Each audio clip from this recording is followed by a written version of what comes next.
रामदेव उस्ताद अपने जवानी के आलम में गवले रहे, खानदानी भी रहा है।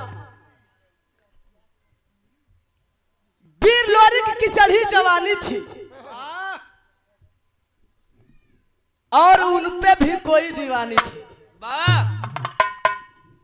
खानदानी भी रहा। तनी मास्टर मिजाज बना के आवा बिरहा आप गुरु जी की ओर से बड़ा बिजोड़ भयल है। श्रीमान राम जन्म जाबाज टोपी वाले जी, कोई जवाब नहीं है जी आपके बिरहे का। और बड़े सुंदर गायिका निशा यादव जी, दोनों का जवाब नहीं। दोनों लोगों की तरफ से बिरहा बहुत सुंदर रहा। आपके घर गांव का रहने वाला मैं सरोज कुमार गायक एक छोट सा बिरहा आप लोगों के बीच में प्रस्तुत बा कहना बा।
मास्टर भारत पाकिस्तान के सीमा रेखा के बाहर जात हुआ बा जवानी है। जवनिया में भारत पाकिस्तान के सीमा रेखा डाकल जाला जवानी कब आई। हाँ तो ऐसा जितना बाबू भैया चाचा लोग भोजन करे के बाकी हो मास्टर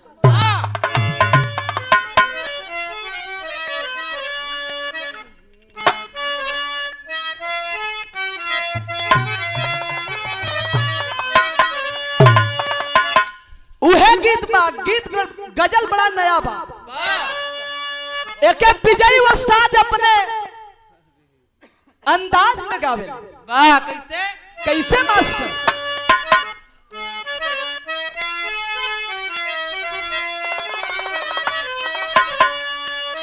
अरे होठो बाबा होठो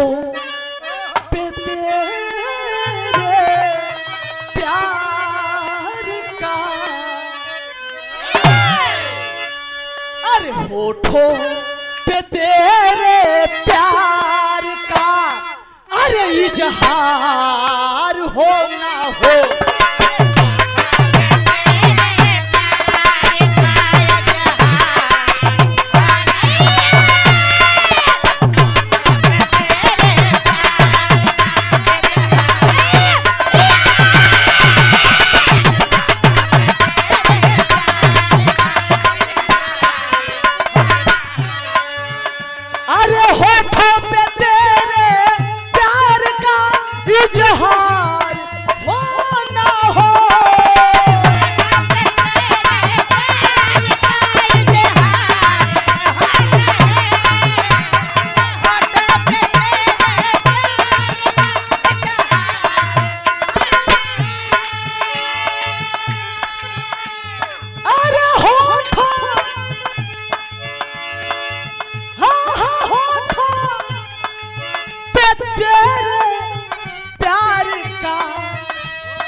इजहार हो ना हो।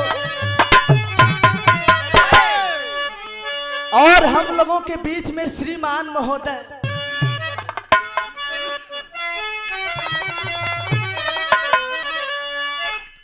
हर होठों पे तेरे प्यार का इजहार हो ना हो।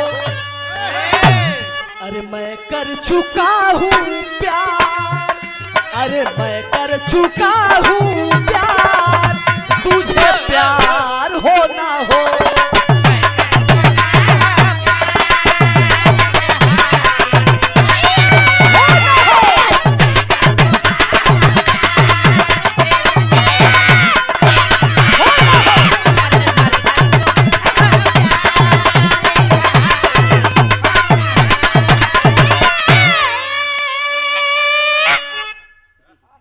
अरे चढ़ली जवानी का कोई, अरे चढ़ली जवानी का कोई, अरे आशिकाना होता है।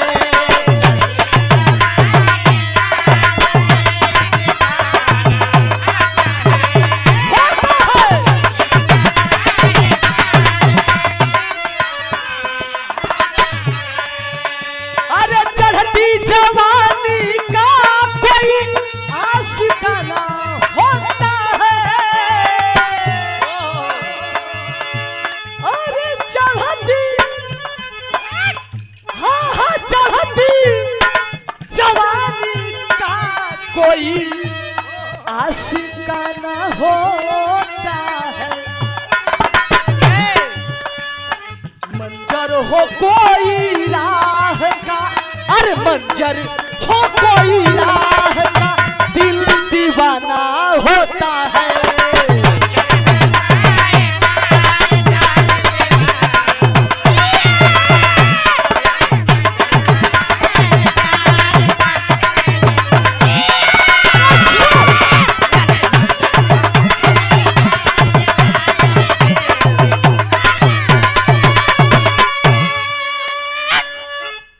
चार लाइन शेर के भाव एक उस्ताद अपने अंदाज में गा।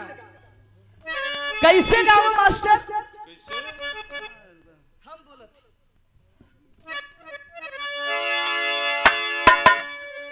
अरे लोरिक की दुल्हन देखे जब चलता चली भवन से, मानो पिया से राधा यार मिलने चली मोहन से। अरे लाए हैं सौतन प्रेमी, यह दिल में खल रहा था। अरे बारिश भी हो रही थी और घर भी जल रहा था। अरे सज धज के चली जब चंदा, अरे सिंगार भी शर्माए। अरे मदहोश जवानी है सो पार लचक जाए। अरे गौरा की रही कहानी, लोरिक की चढ़ी जवानी। अरे मंजरी को ब्याह के लाए हैं, देखो वही प्यारी।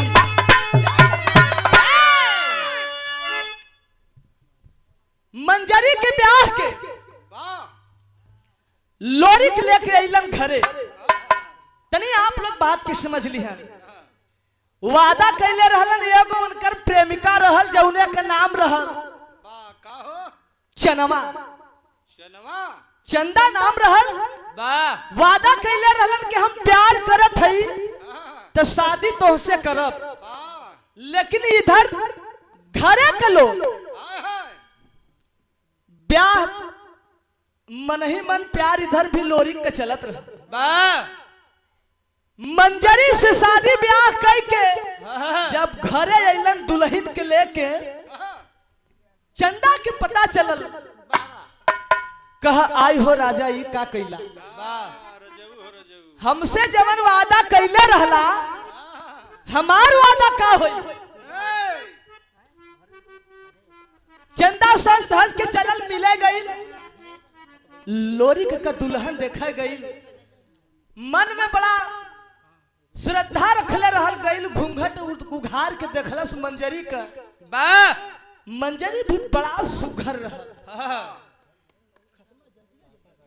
बड़ा सुघर रहल। देख के करे जब चंदा के लगल हहरा, आ जब हहरा लगल एक लाइन गीत लगल मास्टर।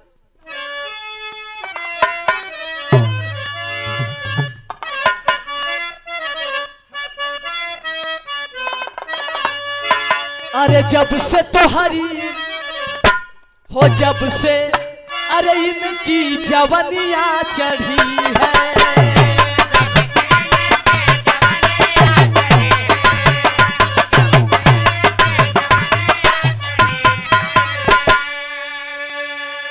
अरे जब से इनकी जवनिया चढ़ी है, अरे हम कुंवारों के पीछे पड़ी है।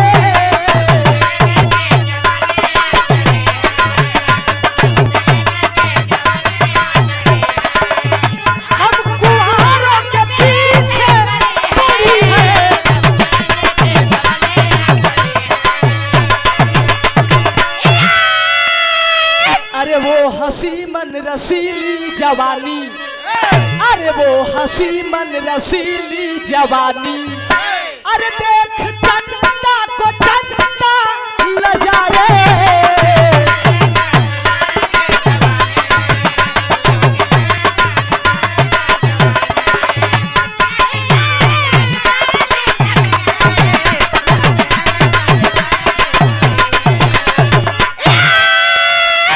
सुहाग रात बीते के पहलवा लोरिक से चंदा एगो वादा करत है, कहलस हमसे मिले का वादा कब करत हुआ, कहलन तू जब कहा जैसे कहा तो से मिल ले। आई वादा करत है कि जौने जगह पर बोलेबू वहां तो से आगे पहुंचब। शर्त लगाला, कह लगल शर्त, कह हर बा, कह कि अगर हम वहां आगे न पहुंचब तो हम बात हार जाब। अब बात हार जा तो तू जमन कहबू वह होई। कहलस देखा वह पीपर लौकत हो, वो पीपर में आके पहले देगा मार देबा तो हम मान जाब कि तू आगे आयल हुआ। हम निशानी वह बनाई, 5-7 जगह सेंदूर का टीका लगाई पीपर में, हम आगे अगर पहुंच रहता एक मान लिहा। शर्त लग गया दोनों के झूठे के हाव। तो मास्टर भयल का वह गीत बा,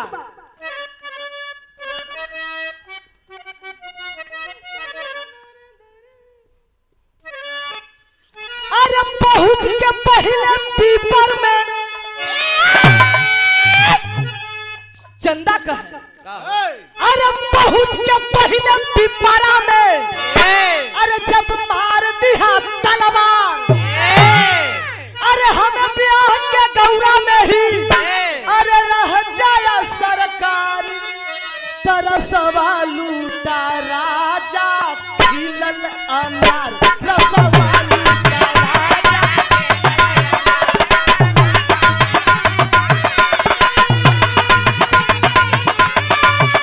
जियो भैया जियो।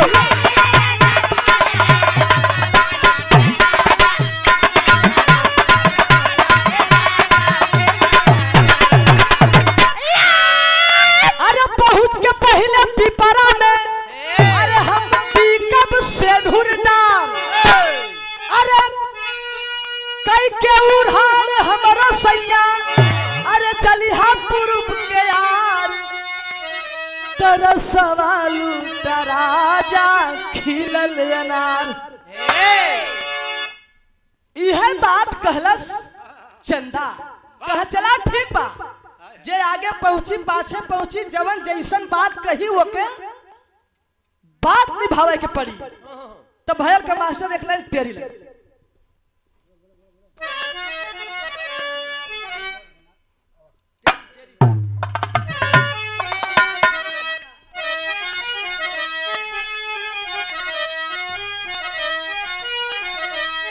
अरे भंवरवा कवने डारी पर रही, अरे मोर राम, अरे भंवरवा कवने डारी पर रही, अरे ये हर प्यासी प्रेमिका वो हर सेंधुर वाली वाली वाली वाली।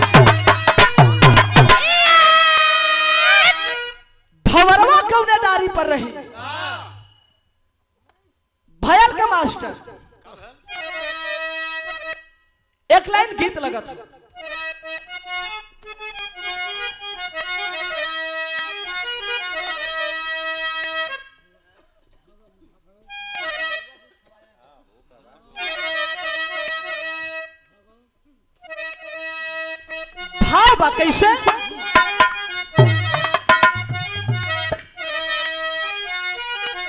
अरे मनवा में सोचे लोरिक आगे ही चलबई हो, चंदा से पहले देगा पिपरा में मरबई हो।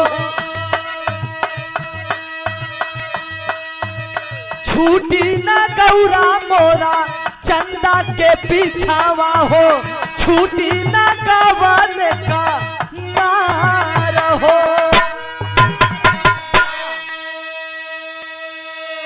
सीढ़िया लगाई लोरी डाकई बखरिया हो,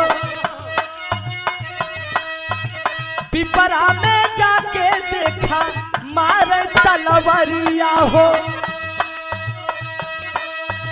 लोरी जब देखे जाके भारी नजरिया से, लोरी जब जाके देखे भारी नजरिया से, दिखी न चंदा कवनो वो रहो।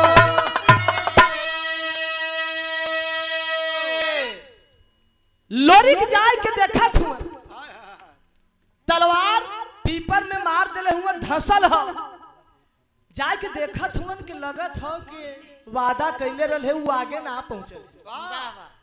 अब हर चंदा सेनूर 5-7 जगह टीक के पिपरवा में और जाए के झाड़ी में लोका गई रहा। इधर लोरी के जाए के अपन देखा थुमन तो झाड़ी में से निकलल कहलस का हो, कहली ना कि तू बाजी हार जीबा हम बाजी जीत जा। कहलन अरे तू तो वहीं से आवत हो, हम तो वहीं आईली। कह सुना ढेर बतियावा जी, तो जाके पीपर में देखला 7 जगह सेनूर टिकले है, तो उससे पहले आयल है। तब भयल का मास्टर एक लाइन गीत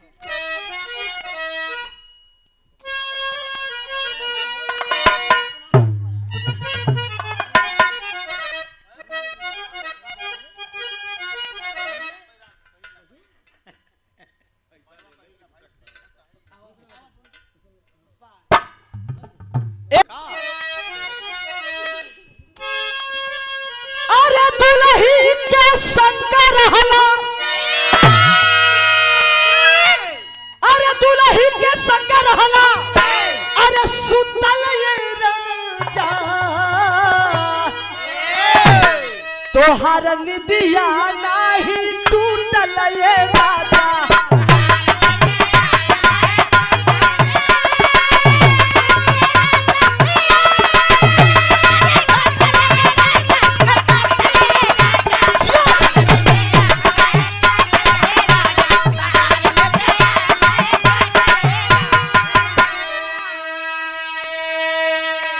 अरे प्रेम पिया तो से पहले मैं आई, अरे 7 जगहिया पर से घुर लगाई।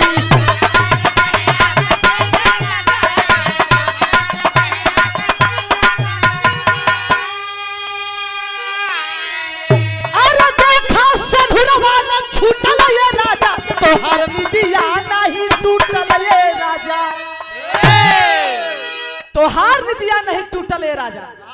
कहलस लोरिक से चंदा तब भयल का मास्टर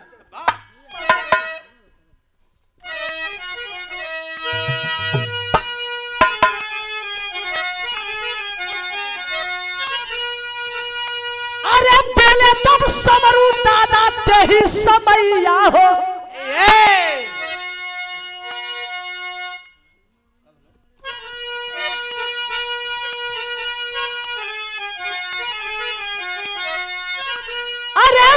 तब समरू, अरे समरू दादा ते ही समैया हो।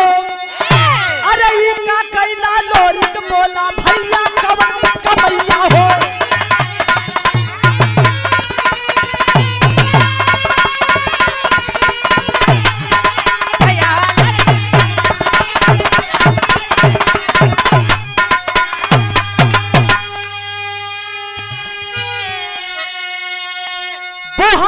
जिंदगी समरू दादा बितावत रहलन, ई बात पता चलल कि लोरी के एक ठे गड़बड़ काम कर देलन।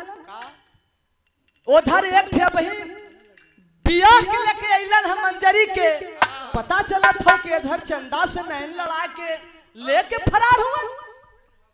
एक बात समझावत हुआ, कैलन जब सामने समरू दादा के लोरी चंदा के लेके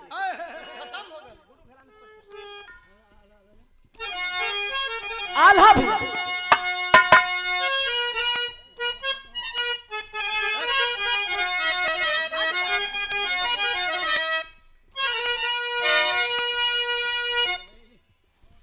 अरे हथवा से तू ही अरे गैया दादा समरू अरे लोरिक के पियाई के बनवला पहलवा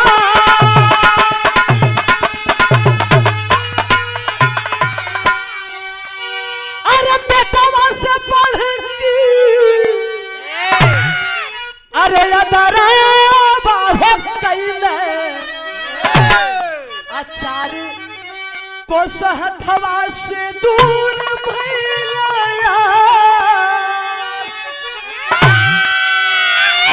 समझावत हूँ कि ये का कैला हमरे जियता एक ठे बहन दुल्हन बनाए के लेके इलाहा ऐसा मत करा, हम तोहरे हाथे गोले गिरत है, हमरे यही बोहवे में जिंदगी बितावा, घर दुआर महल बनवा दे। खड़ी में भाव लिखा के पढ़ल मास्टर कहत हूँ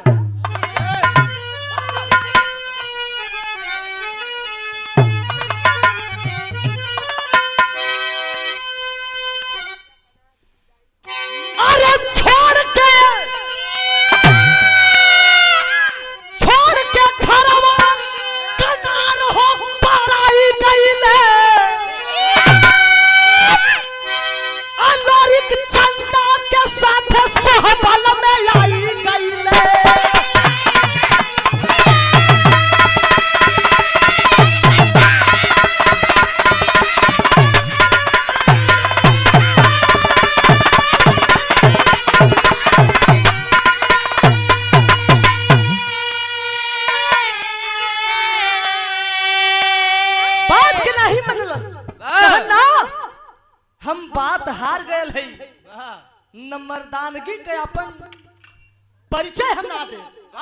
ए दादा हम बात हार गए है या एक तिरिया के बात हारल हमरे कब्बो जियते न बर्दाश्त हुई। चंदा का तिरिया के मतलब वह लड़की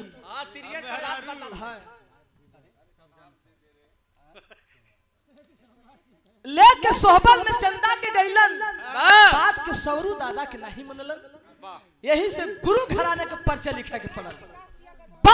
गुरु जी के आदेश हो।